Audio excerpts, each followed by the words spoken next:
You're listening to the Options Insider Radio Network, the home of the Options Podcast. For more quality options programs, visit theoptionsinsider.com or search for Options Insider Radio Network in your podcast provider of choice. Listeners can also access all of our programming through our mobile app available in the iTunes and Google Play stores. Select programs are also available via live stream at mixlr.com/options-insider. That's mixlr.com/options-insider. Don't forget to follow along with your favorite programs and submit your own questions for the hosts at twitter.com/options, stocktwits.com/options, facebook.com/theoptionsinsider, or via questions at theoptionsinsider.com.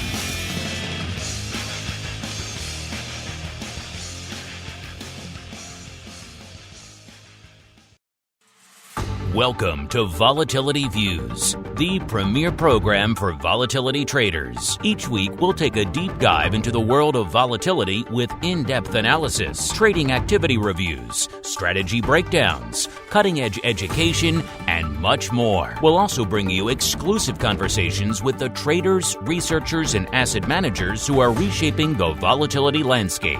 If it involves volatility, then you'll find it on Volatility Views.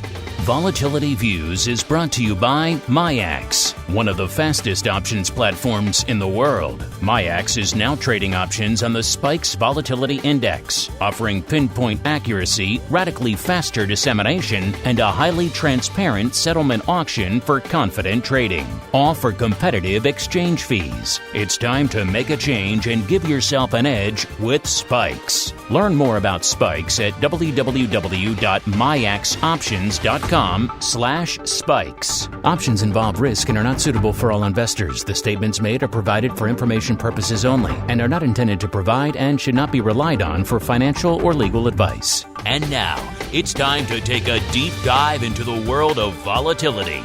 It's time for Volatility Views.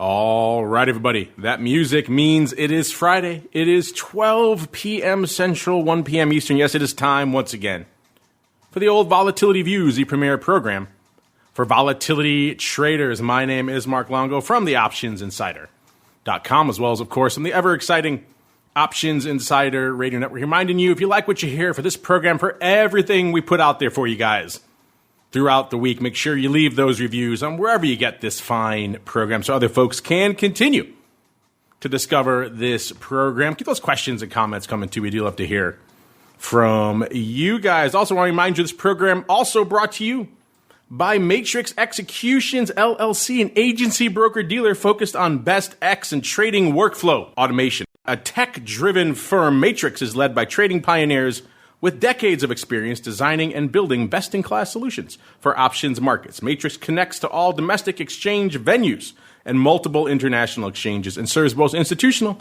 and individual clients. For more information on Matrix Executions, please visit matrixexecutions.com. And let's see who else we're joined by on the old program today. First, let's go out to the quiet volatility mecca known as Maine, where we are joined once again by the rockingest of lobsters, Mr. Andrew GIOVINAZZI from OptionPit.com, by way of Carmen Line Capital, holding down the old MIAX hot seat this week. Mr. Rock Lobster, welcome back to the program, sir.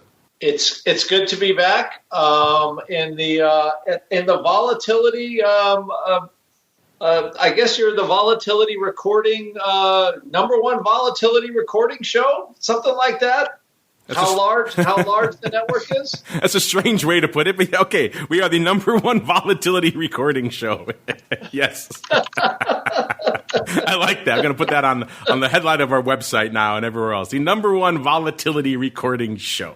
Yes, that's us. Have been that for, the better part of a decade or so, at least on the Vol Views front. Other stuff a lot longer, going back to 2007. Nice to see that the Rock Lobster is finally grokking on to all that good stuff. And also joining us, holding down the Matrix hot seat this week, our old friend in the network, Mr. Henry Schwartz, a.k.a. the Flow Master, a.k.a. the founder over there at Trade Alert. Mr. Flowmaster, welcome back to Volatility Views, sir. Thank you, Mark. Happy to be here. And it's always better to be number one than number two. So I just go with it. I don't even know who the number 2 volatility recording show, whatever he said, would be, but it'd be good to look into that and find that. By the way, Mr. Flowmaster, in honor of your infrequent appearance here on the program, we went out of our way to use as much Trade Alert data as humanly possible to construct the show. So hopefully that gives you a warm fuzzy, sir. That is awesome. I'm glad to hear it. All right. You check it out for yourselves, listeners, tradealert.com, if you want to kick the tires for yourselves as we head right on into the Volatility Review. It's time to break down the latest developments in the volatility trading world. It's time for the Volatility Review.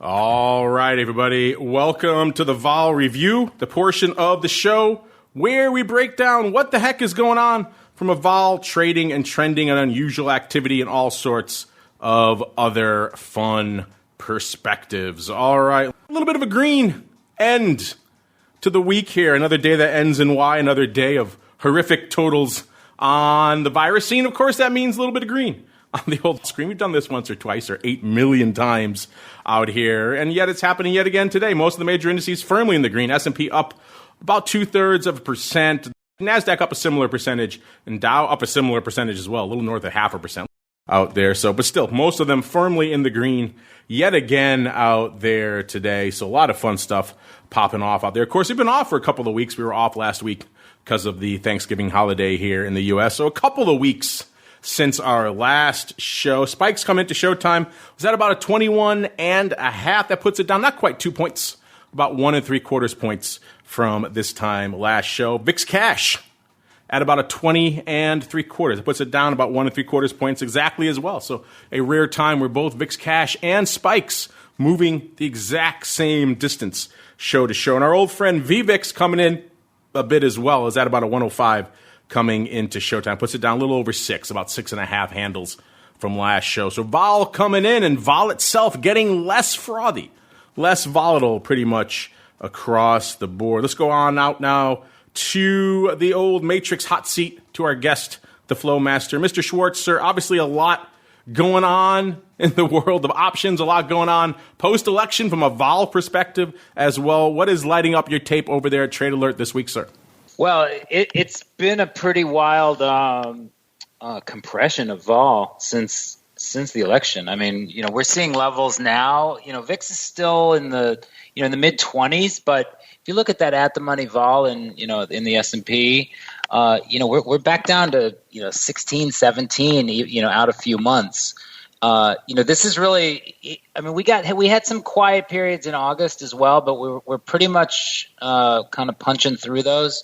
And kind of, I know it doesn't feel like a normal world, but and to the options markets, it's kind of behaving like one. The realized vol and implied vol is come back down to earth. So that's kind of wild. And then just watching this volume, the November average daily volume was 33 million contracts a day, which is just mind blowing. And I can't tell you how many phone calls I've answered, talking about where this volume's coming from and the retail participation. That's the story of the year by far. I mean, millions and millions of contracts a day in the form of tiny trades coming from, the brokerage platforms that are out there, and people, I believe, working at home and trading all day long.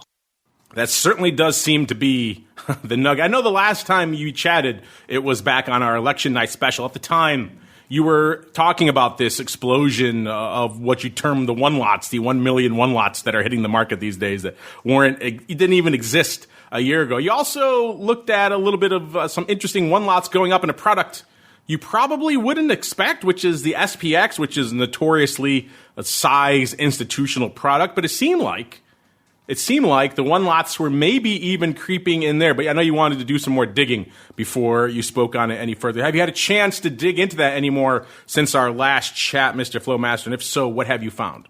I did dig a little bit, and there is a kind of a consistent 60, 70,000 contracts a day trading in SPX that are one-lot trades compared to about 15,000 a couple of years ago. And I asked a few professionals, I asked a few people within the exchange, is this algos? Is something new going on here? And the answer I got was it looks like it's the same kind of activity we're seeing in NEO and Tesla. It's coming from retail platforms.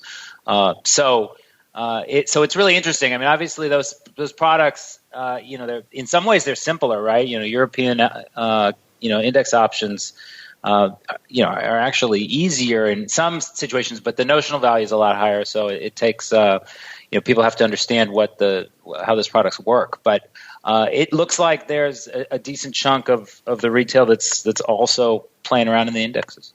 So what you're saying is that your grandmother and everyone's grandmother is literally trading SPXers. Is that what you're saying? There seems to be a handful of grandmas that are playing the index. Some size grandmas out there. Your literal aunt from Iowa trading one lots out there in the S. If you had told me that when I was standing out in the S all those years ago, I would have laughed at you and called you a madman, but then I never would have predicted many of the things that unfolded here in the year that is 2020, the year that just keeps on giving from a gift perspective. Let's go on now to the volatility fortress, the GIOVINAZZI compound. Don't try to get in there, listeners. It's sealed. There are gunners on the walls out there. He was social distancing before it was cool. But that allows him time to swap into his alter ego known as Volman. Mr. Volman, sir, what is on your radar this week? Well, I think Henry made a good point about the vol coming back to earth. Realized vol in the S&P 500 is about 13%, 13.5% 10-day vol, which is, I believe, as low as it's been all year since pre-COVIDness. Pretty low 10-day vol. However, the June VIX contract is like 24%. So there's a big, as they say in Maine, you can't get there from here. It's a long way down. It's a long way down from where that Jan future is to realized vol. So I don't think we're seeing a 14 vol VIX anytime soon. There's a lot that goes into VIX that bakes the number up a little higher and how it's calculated. But I mean, ultimately, it's still a force, and the force is, liquidity providers have to figure out a way to pay the bills, and if at the money vol is too high and they keep buying it, they're going to find a way to, move things. So. And I mean, not very long ago, we were 3,200 S&P 500, and we are closing on 3,700. It looks like we might get there today because it's a day with the Y. So that's a pretty solid pop in the S&P 500, no doubt about it. But normally, when we see the market this high, we see a lower vol. We just don't. This is the realized vol has been a little lower this year. We actually got into the single digits for a while. And that was right before we had that whole NASDAQ apocalypse thing happening in, August, September timeframe or something like there.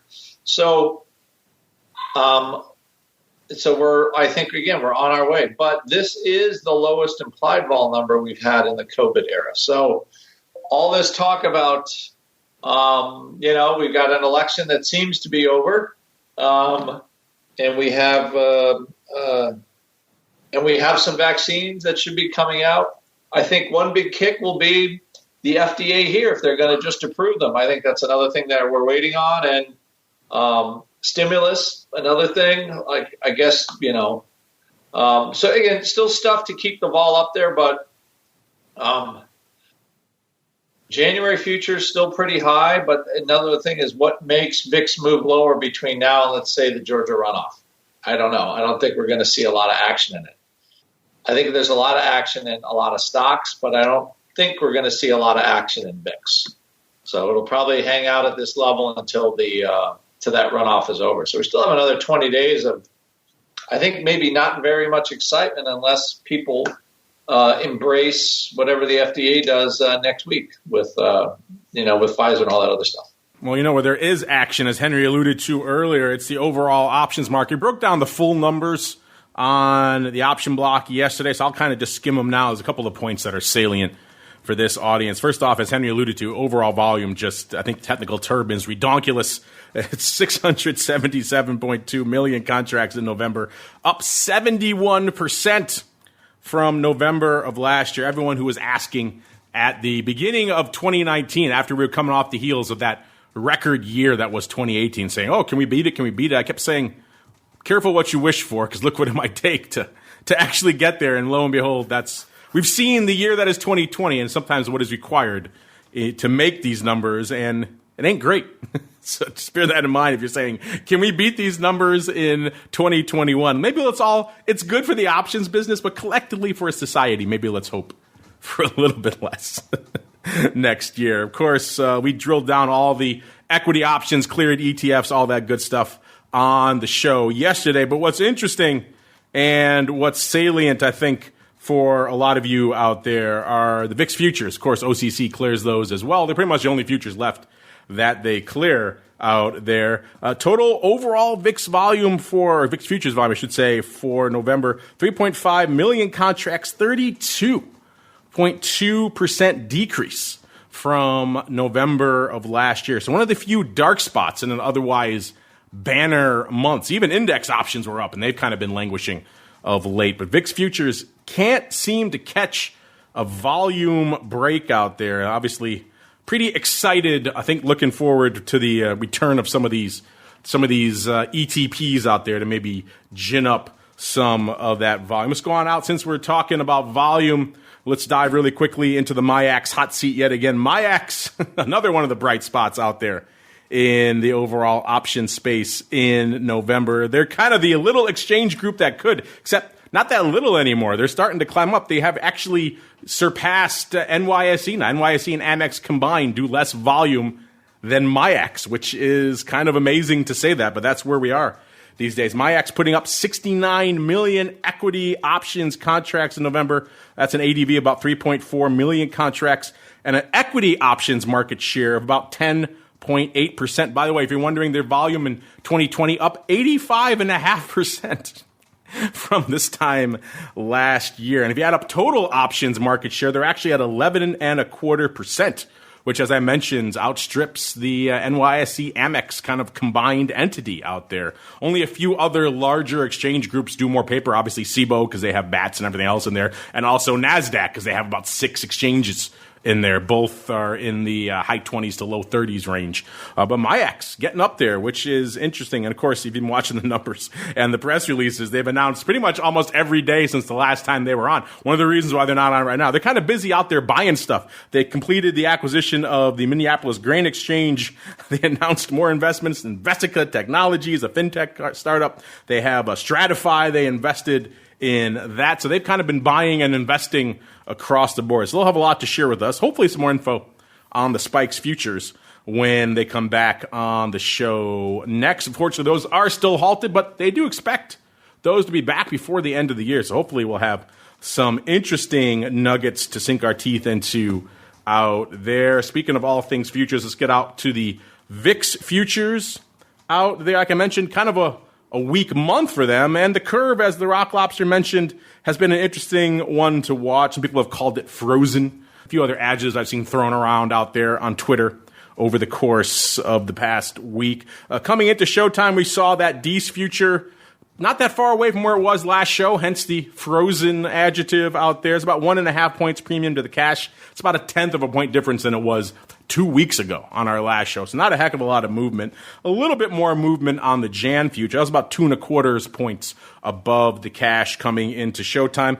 That's around 0.75 of a point lower than it was 2 weeks ago. So a little bit of movement in Jan, not so much in Dece. Mr. Rocklopson, we'll start with you. Anything on your radar from an overall VIX term structure perspective? You were just talking about the Jan future, saying, I think your technical term was, we can't get there from here, to be the old school mainer that you are. And then B, are you surprised that VIX futures, in terms of volume-wise, continue to languish out there, sir? It doesn't surprise me they continue to languish because, the market players kind of know what's going on. They're like, okay, we have an election. VIX isn't going to do crap for the next 2 weeks or 3 weeks, right? People are a lot smarter on all this stuff now than they used to be. And they're like, it's not moving. So if it's not moving, why are we doing anything? We don't care. And I think that's part of the reason. I'm like, I have a very light disposition, but it has been just awful for VIX because I thought, okay, well, yeah, we would definitely get below 20, maybe break to 18. But this whole Georgia runoff thing, nobody won, and it just kind of held everything up. So you can't get much better good news than we've had. Obviously, I think the whole thing with the virus cases spiking, but I think the more they test, the more the people more positive results will be, and so that will always be here. But it seems like things are still functioning, But so I think there's the constant crush of the press on the virus and how catastrophic it is and all this stuff, and I think that's that probably is part of it. The Senate kind of messing around with doling some money out. That's another part. So, I mean, those things could bring vol down. But, I mean, you kind of have the big vol events, and then you're sitting here waiting. So I think that's kind of where we are. We're kind of in the, sit and wait mode. So I think there could be much larger potential moves in January if we have actual vaccines getting distributed and you go from press to reality on the ground on seeing what's happening. And you could see things could kind of get, somewhat back to normal. But for right now, it's, that 20 level it's still, it's right now, we'll just call it the volatility line of death. It just does not want to break that number in 2020, since this COVID was announced, and maybe it won't. It's just we're going to hold the 20 handle until the end of the year. It's only got 26 days to go. I like that. The volatility line of death, sir. So you're starting to get better at the naming and the descriptions out there, sir. Slowly, over time, I have affected you, I see.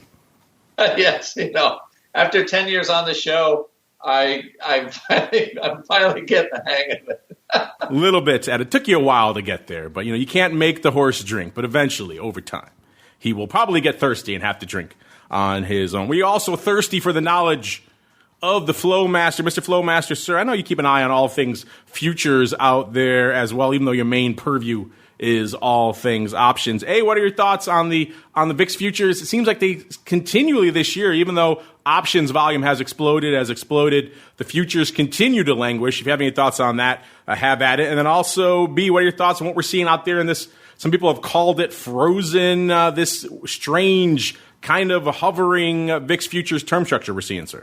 The frozen line of death. I like it. I do watch the VIX futures much more now because we're part of SIBO, and that's where they trade. And especially because they launched these mini VIX futures, which have picked up a surprising amount of volume. And I'm trying to understand what people are using them for. In the overall implied vol, whether it's in futures or just in the term structure, of the S&P, I think it's really an interesting time because, there's a lot of people saying, okay, well, so yeah, things are going to get a little rocky again in the first quarter. That's why the vol, the implieds are higher out there. And then there's a lot of other people saying, no, you know what? There's just no sellers, and there haven't been for a while. And this stuff is kind of fundamentally trading, richer than it should be based on kind of realized vol.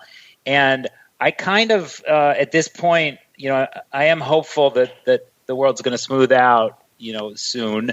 And I think you may be in a situation where there's the premium sellers got so whacked in over the past couple of years, and obviously the beginning of this year, to the new all-time high in VIX, that they're out of business, and they've been out of business, and and all this retail flow, is premium buying, right, or at least scalping. Nobody's selling any 6-month options in the retail world. They can't do it, and they probably shouldn't do it. But so I think that there may be an opportunity there, to look at some of these levels, and for people that know what they're doing, take advantage of that.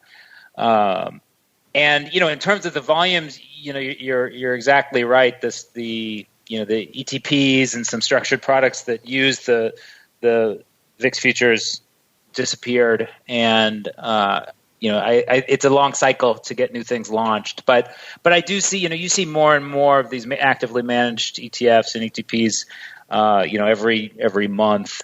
And those they're gonna start to dabble in in some vol products. Some of them will, at least. And I think that'll grow. We may not see a triple levered short ever again, but you already see some of the 2x leverage products coming back.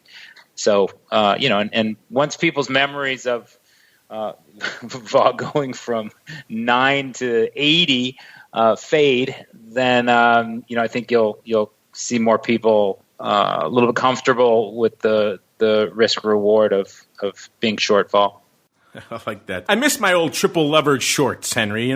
Double levered just ain't going to do it for me. I need to live on the edge, sir. So let me know when they bring back those good old triple levers. Then I could truly cross the volatility line of death. Or what did you put it? The frozen volatility line of death. Either way, a lot to unpack. Let's get on out to the options front. Spikes options, like we said, a lot of people mostly waiting for the futures to come back. So Spikes OI pretty much similar to what it was this time last show. Top positions out here, the D's 80 puts, followed by the D's 28 calls, D's 75 puts, and the Feb 11 calls. So interesting stuff. Like I mentioned, coming to Showtime, Spike's at about a 21.5. So all of these are fairly meaty positions, with the exceptions of the 28s. Those are the only out of the money trade I see on this list, which is fascinating in and of itself. Let's move on out to VIX options now. Kind of a light day, which is emblematic of the theme we've seen. Of course, last week was a truncated holiday week, so not a lot of paper going up then. And today, about 262,000 contracts on the tape as of a few minutes ago. That ADV has also trended down since our last show. It's at about 532,000 contracts. It's down about 70,000 contracts. So that's a lot. It was north of 600K on our last show. Now, again, back down to around the 500K level. But we are, again, in that holiday season. So interesting stuff afoot. Let's see what's interesting out there in the VIX options. Let's break down the top 10 sizable open positions out there in VIX land. Cost you 125,000 contracts to break into the top 10. If you know anything about VIX options, you know that isn't that much. Usually it's a fair bit more to break in, but not so much today. 125,000 contracts. They get you all the way to the Feb 15 puts. Number 9, $1.29 of the D's 25 puts. Pretty much, you're going to hear a lot of puts here, listeners, so brace yourselves. Number 8, 135,000 of the D's 19 puts. Number 7, 140,000 of the Feb 17 puts. Number 6, $1.49 of the D's 21 puts. Number 5, our first and indeed only call in the top 10, listeners. Yes, we are back to that hallowed ground of only one call in the top 10. 166,000 of the Jan 40 calls. Number 4, also $1.66 of the March 17 puts. Our first and only March on the top 10 here today. Number 3, now we're finally over 200K. Took that long to get over 200K, listeners. That gets us to 234,000 of the D's 22 puts, and the rest is just like a D's put strip here. 251,000 for number 2 of the D's 23 puts, and number 1 with a decent size bullet these days, 321,000 of the D's 20 puts. 7.3 million contracts open, about 3.6 million on the calls, and about 3.7 million on the puts. So not only are calls pretty much non-existent in the top 10, of VIX options, listeners, but they also are now outpaced by puts ever so slightly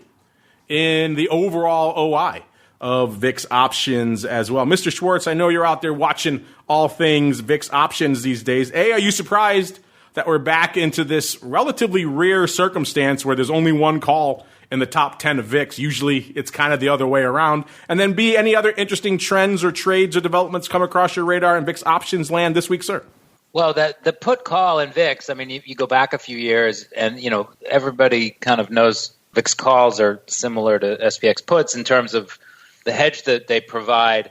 So the put call in VIX for years and years never traded above 1. I'm looking at average put calls back to 2015, and it was consistently the put call was around 0.3. So puts just didn't trade very much, and we hit a put call of 1.5 in November, right? So that's a giant shift, and it shows that everybody's. We had our vol event at the beginning of the year, and we had a really high, sticky line of death for the rest of the year. Keeping things in the 20s, but everybody's focused on puts because statistically they expect VIX to continue reverting lower, not spike higher again. So that's a big shift, and I think it's also really interesting because it shows. I think kind of a different understanding of the product. I mean, even in the other spikes that we've had, with the product being around, you didn't see the put call spike as high for as long as we have this year. So it's interesting. I mean, we just saw some big puts rolled, like 20 or 40,000 VIX puts rolled out today. So people are putting these trades on. The VIX, the futures are not quite coming into where they think they're going to get, remember those ginormous 17-21 ratio put spreads. We haven't come down there. Those guys haven't made any money, although because it was a ratio spread, didn't cost them much. But so people are putting on these puts and they're waiting and they're rolling because they do have confidence that eventually we'll be back down below 20. It's just the question is when. And as Andrew said, the way that the vaccine distribution plays out, I think is going to dictate, how things go next year for sure. Yeah, I mean, this is just fascinating for people who are maybe new to the show. As Henry just pointed out, these are certainly rarefied times we find ourselves in from a use case perspective of VIX. As Henry mentioned, historically it's around a 0.3. It's all calls all the time. So to see only one call in the top 10 and then puts outnumbering calls in the overall OI, these are extremely aberrant scenarios we find ourselves in. Almost as aberrant as your grandmother trading the one lots out there in VIX. Let's see what's trading out here this week. Like we mentioned, 262,000 contracts on the tape out there in VIX options. Let's break down some of the more active trades today. I guess you can probably guess it's a lot of puts, but there are some calls in there as well. The big most active contract today, listeners, 52,000 of the D's 22 puts. So our old friend number 3 in the top 10 size positions. Also number 1 today in our most actives, 52,000. So on a pretty light day, a little north of 250,000 contracts going up. A fifth of that are on those D's 22 puts. So folks liking themselves those D's puts yet again, followed by about 20,000 of the D's 23 puts. Now we get some calls, 17,000 of the D's 50 calls. That's an interesting strike. I want to dig into that a little bit more. 12,000 of the Jan 35s and about 12,000 of the Jan 22 puts. So 2 calls in the most actives out there today. Let's go out to Thursday. Almost 500K on the tape on Thursday. The most active contract, 52,000 yet again. That's kind of the magic number out there for the Jan 19 puts this time. So even farther out there. Then followed by number 2, 50,000. Back to the calls. Jan 50 calls. So the 50 strike is drawing some interest out there both today and yesterday. And also Feb 50 calls. 50,000 of those as well. So maybe a roll. Maybe someone just picking up the strike and can't pick a month, so he took both. Either way, 50K, both of those trading yesterday. So 100,000 contracts trading in 50 calls yesterday in Jan and Feb. That's interesting. Followed by 50,000 as well of the Feb 19 puts. Maybe our old friend, the old bullish risk reversal. Maybe a collar. That'd be a weird strike for the collar. That was the case, but I've seen weirder things.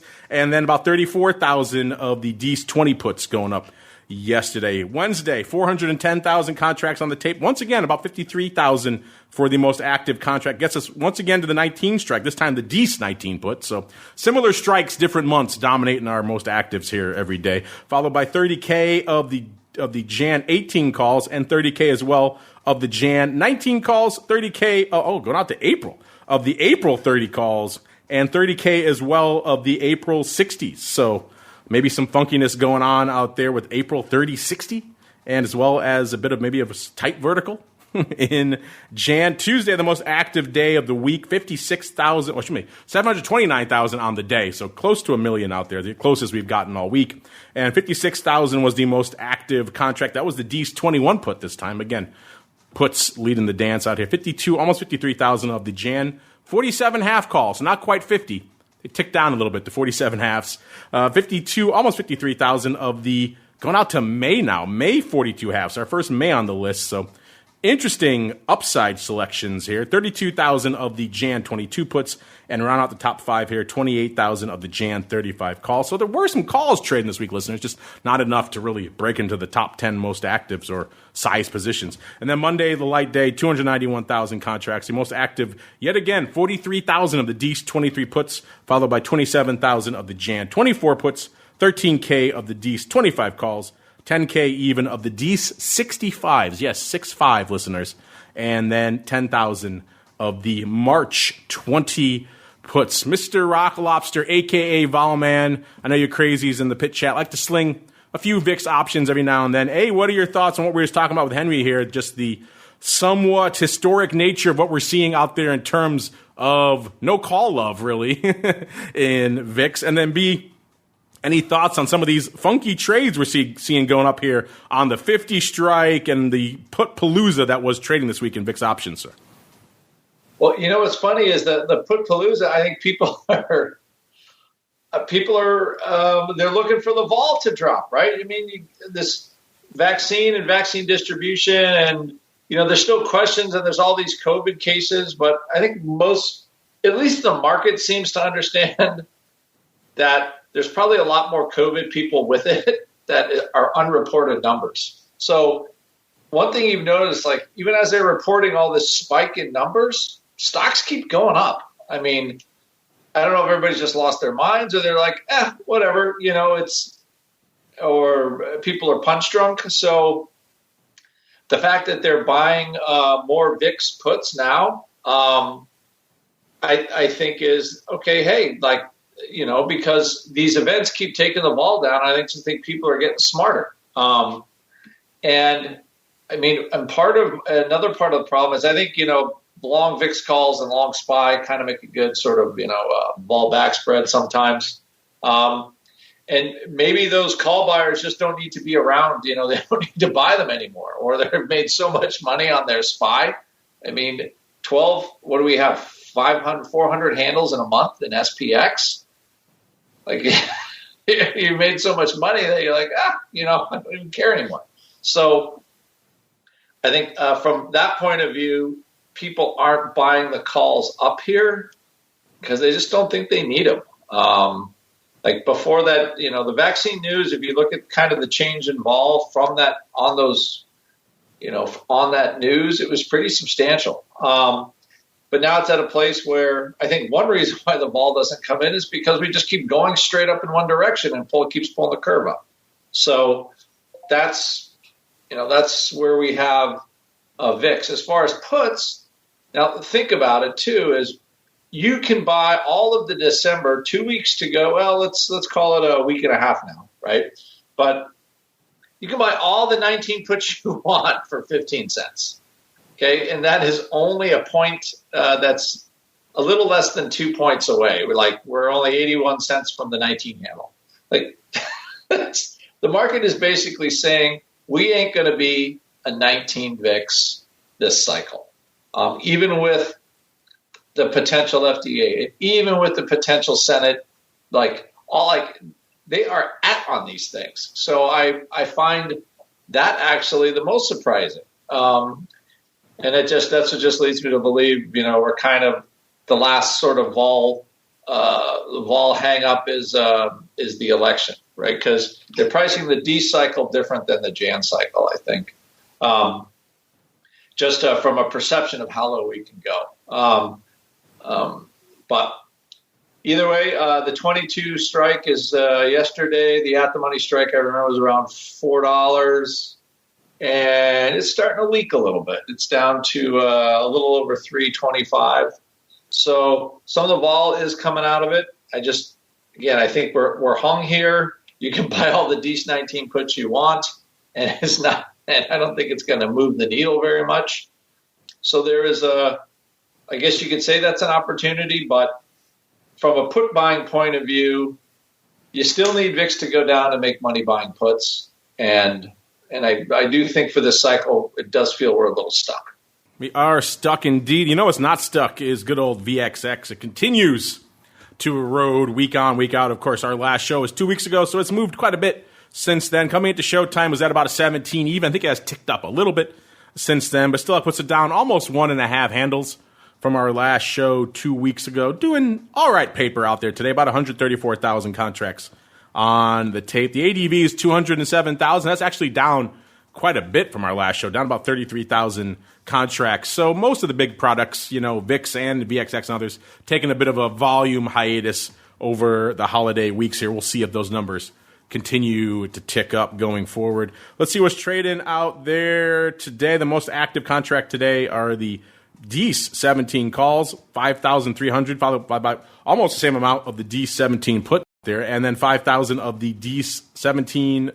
Actually, those were the weeklies expiring on the 4th. And then the traditional D17 calls also active today. So folks are very fired up about the 17 strike out there. At least the weeklies make sense because they're going away today, and we're kind of hovering around that strike. But the regular monthly Ds also active. And then the Ds 17 halves going out today as well, December 4th. So a lot of 17 and 17 halves. Again, kind of hard to blame them. That's kind of where we're hovering right now. In terms of the OI, it's actually a different story in VXX than it is in VIX. VIX is pretty much all one direction. It's all puts all the time.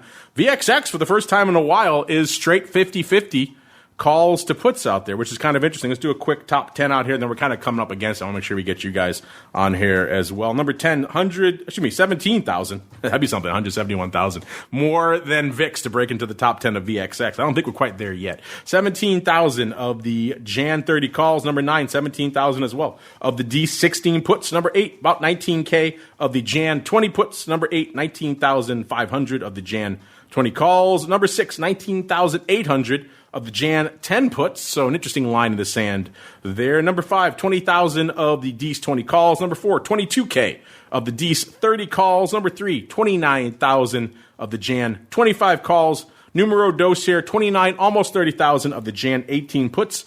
And the number one size position in VXX right now, 63,000 of the Jan 15 puts. That's an interesting one. That would have seemed outlandish not too long ago. Now it's only a couple of handles away. Total of about 1.6 million open in VXX options right now. 758,000 on the calls and slightly more, 838,000 on the puts. Mr. Flowmaster, is VXX a product you guys watch a lot over there in the land of the flow? And if so, what's on your radar, sir?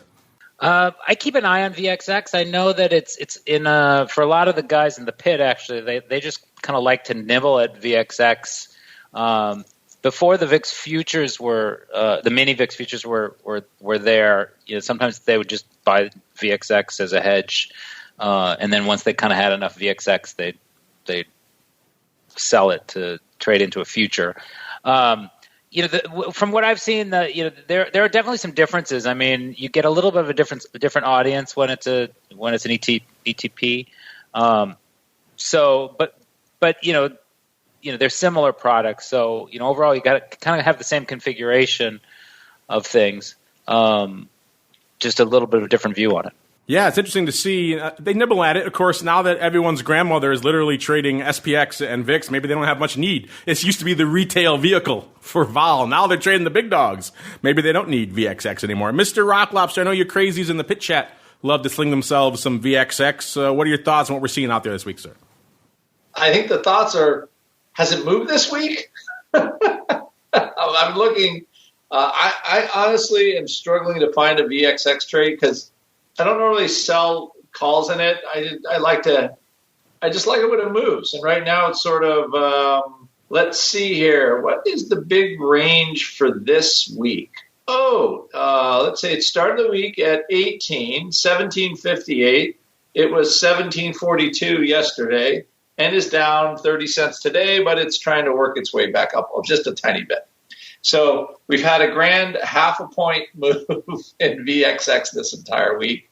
And I think the S&P 500 is up 100 points in the meantime.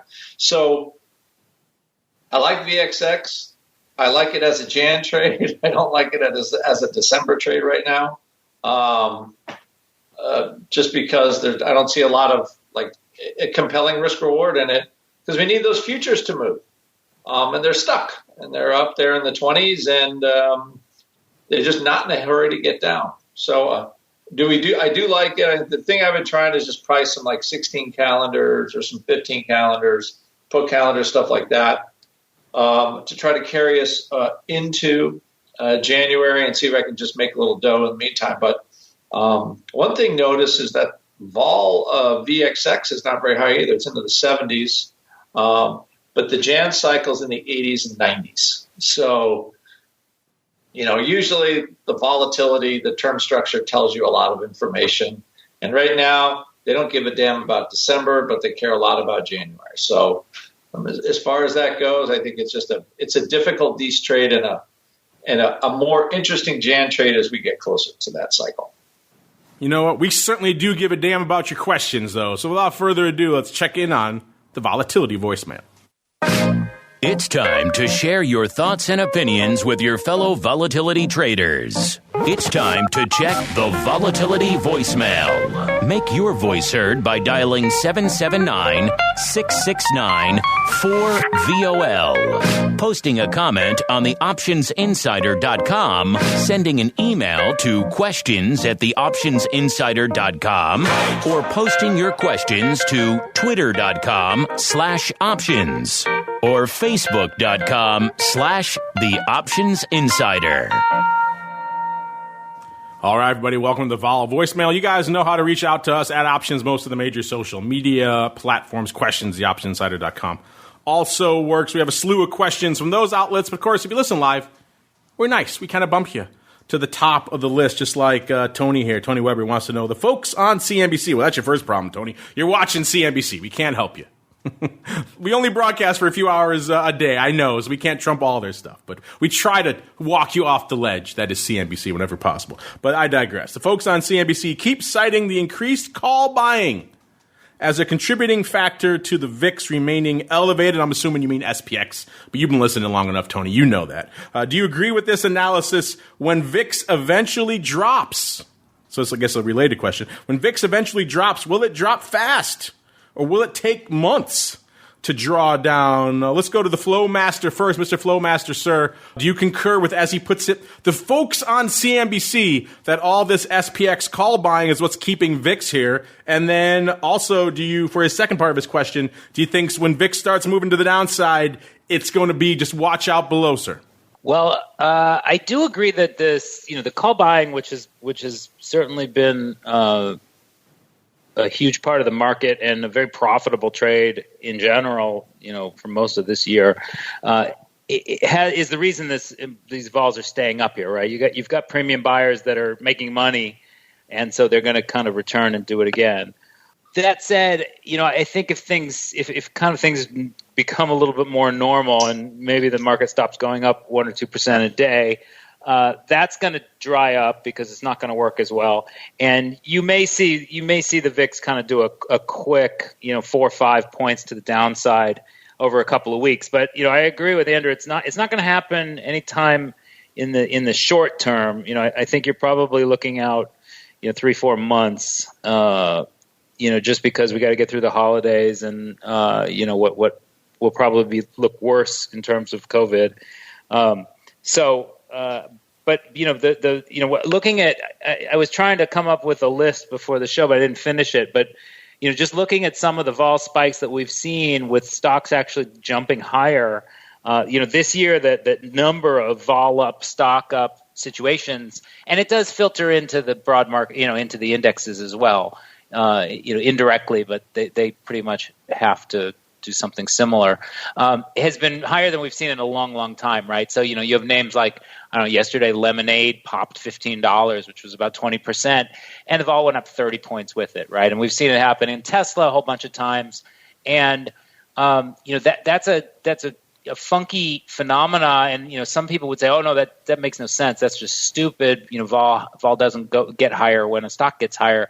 But I've seen some research that actually, if you break out your realized volatility into up moves and run a vol on that versus realized vol for the down moves, you've got a bunch of names that basically are exhibiting higher upside volatility than downside volatility, and that translates into exactly what we're seeing. So it's unusual. We don't usually get that behavior, but that's been the deal this year, certainly since March, and I don't think it's going to happen. It's not going to stay around forever, but it could surprise you. We could get another 3 to 6 months of this. Well said, sir. Let's keep on rolling here. Used to be on the show a while, hasn't been on in a bit. Good old Ophir Gottlieb over there. He was wondering if 2020 was the largest absolute drop in VIX from the highs to the lows in 1 year, entry year. He wants to know if we agree with him or did he get sloppy. No, I don't think you're sloppy over there, Ophir. I'm pretty sure this is it. Obviously, in recent memory, the only one that comes to mind that could even challenge it is 2018. I'm looking here. This only shows about a 17-point drop from peak to trough there in 2018, which doesn't sound right. Versus a 40-odd point drop here. I don't think that there's something's wrong with this data. I think it was more in 2018. But either way, I do believe you are correct. 2020 this year off the charts for just about everything, including the largest entry year drop from high to low in VIX. Let's go on to this one. Another one up your alley here, Mr. Flowmaster. It kind of gets back to what we were talking about earlier about your grandma trading SPX one lots. This comes from Miguel. Miguel says, have the retail hordes discovered VIX in 2020?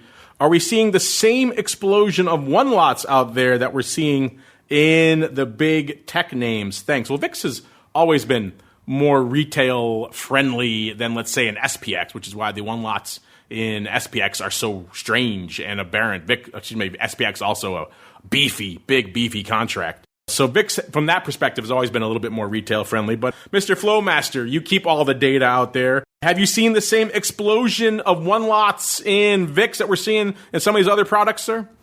Not quite as much. I mean, you're right. It's not as high notional, so it's a little bit more accessible. But the one thing you got to remember is especially for people trading on a Robinhood account, which I believe is probably making up at least a quarter, if not a third, of this retail explosion. They can't trade indexes. Robinhood doesn't support them.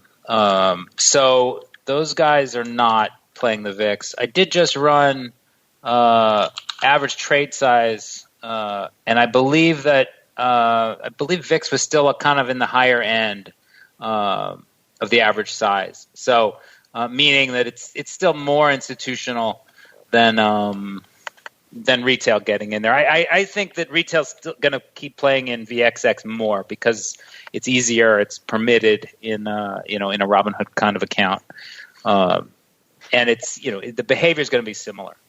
Anything to add there, Mr. Rock Lobster, about either the one lots here or about Ophir's question or even about the talking heads on CNBC, sir? The talking heads on, the talking heads on CNBC, what are they really, what are they saying, those talking heads on CNBC? Okay. I haven't watched it. Apparently Rick Santelli has just gone off again about something else crazy, so we'll all be debating that for days in a little bit. So long. What's funny is the 2018 spike, the Volpocalypse,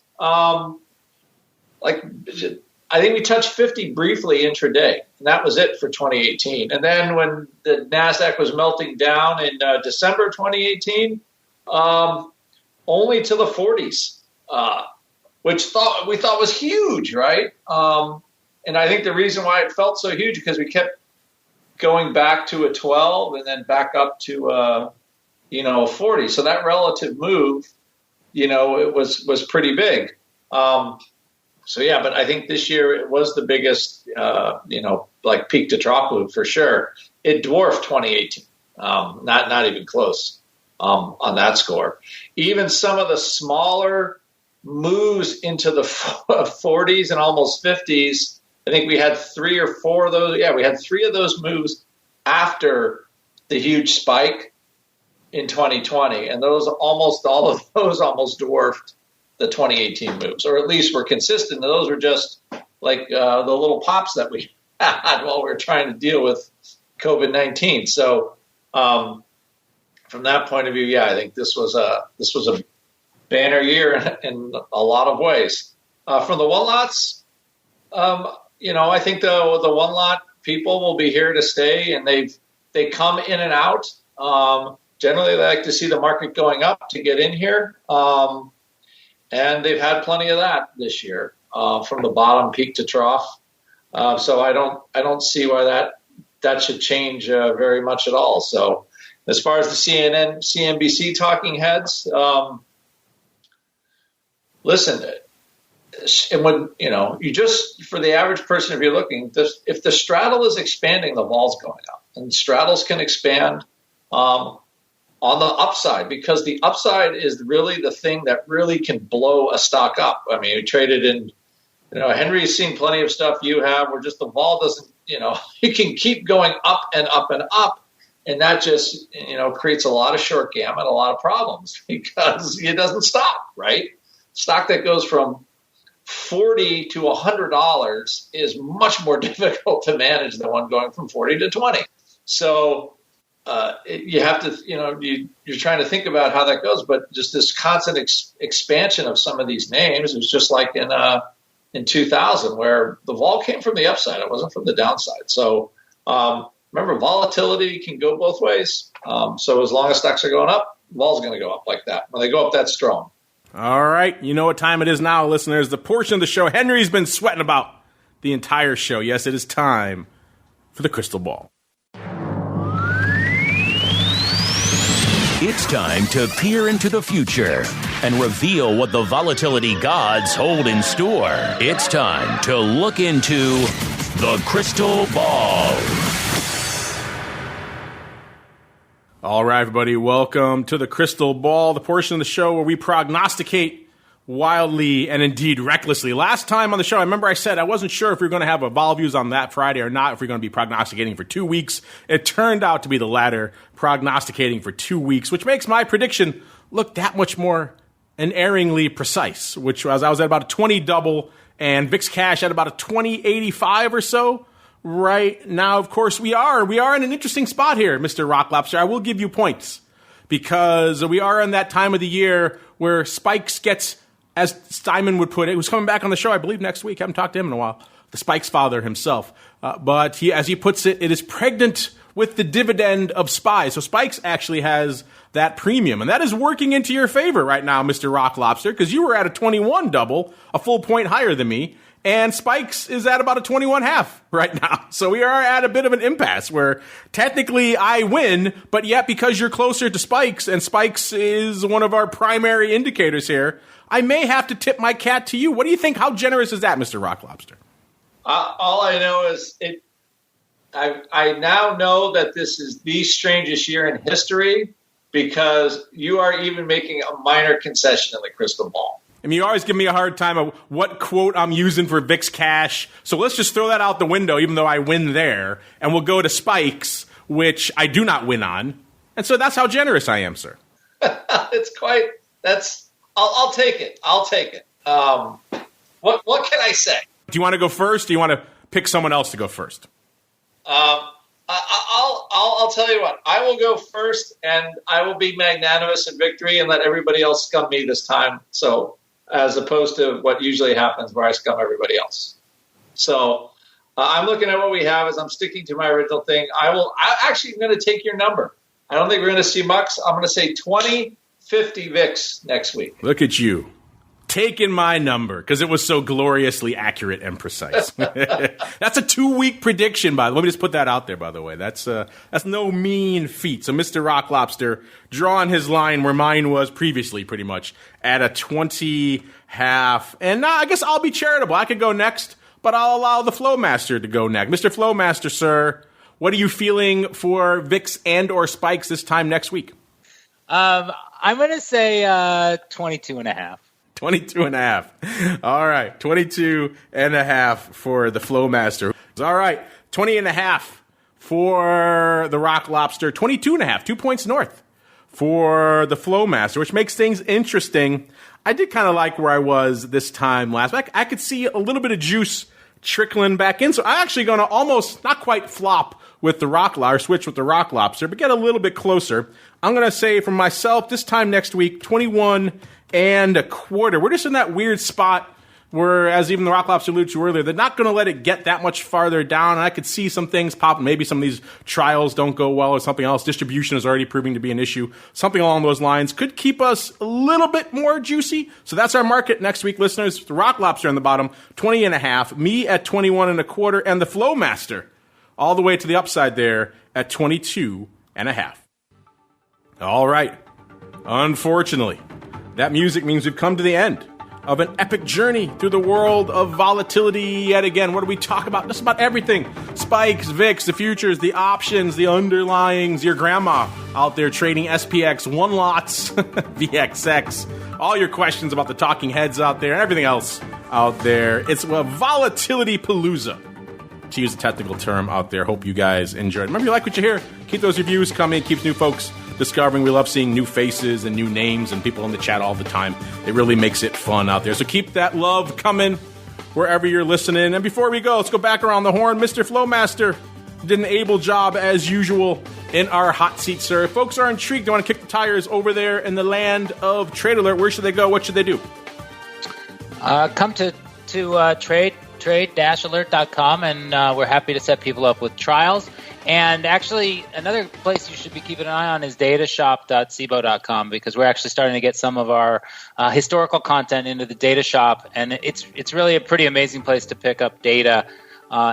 Sometimes I think the prices are ridiculously low, because you can pick up trade history on something like Apple or Tesla for a month for I think it's about $20, which is a lot of data.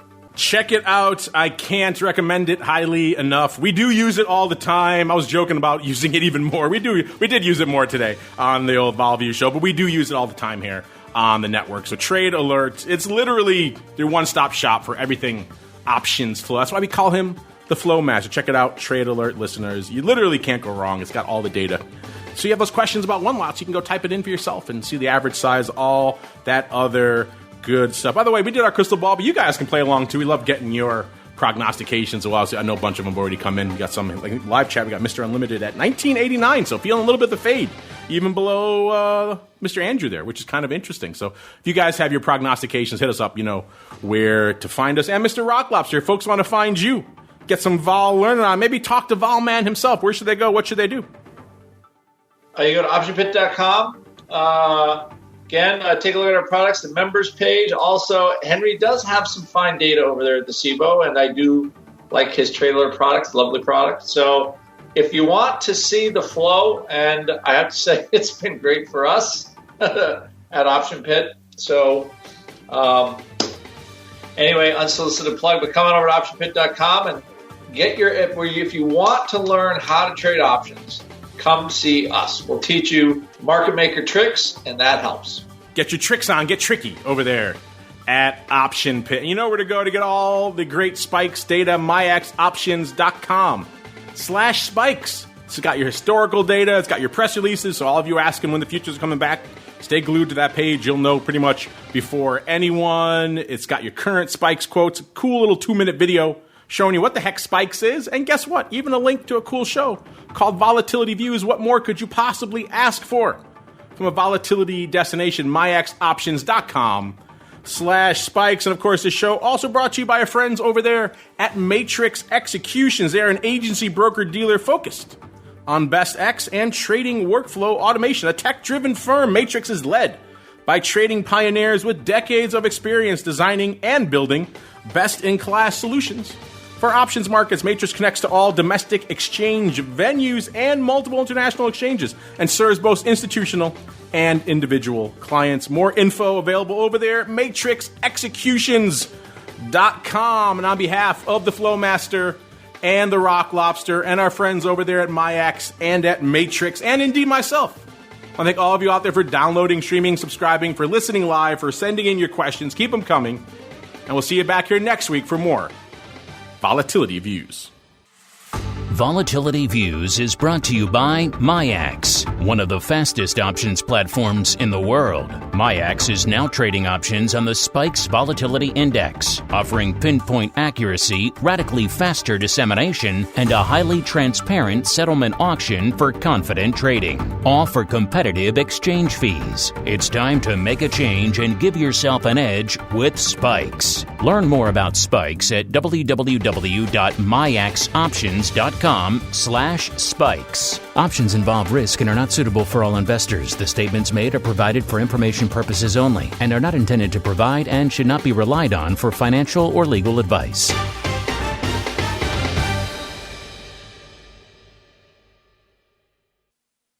You're listening to the Options Insider Radio Network, the home of the Options Podcast. For more quality options programs, visit theoptionsinsider.com or search for Options Insider Radio Network in your podcast provider of choice. Listeners can also access all of our programming through our mobile app available in the iTunes and Google Play stores. Select programs are also available via live stream at mixlr.com/options-insider. That's mixlr.com/options-insider. Don't forget to follow along with your favorite programs and submit your own questions for the hosts at twitter.com/options, stocktwits.com/options, facebook.com/theoptionsinsider, or via questions at theoptionsinsider.com.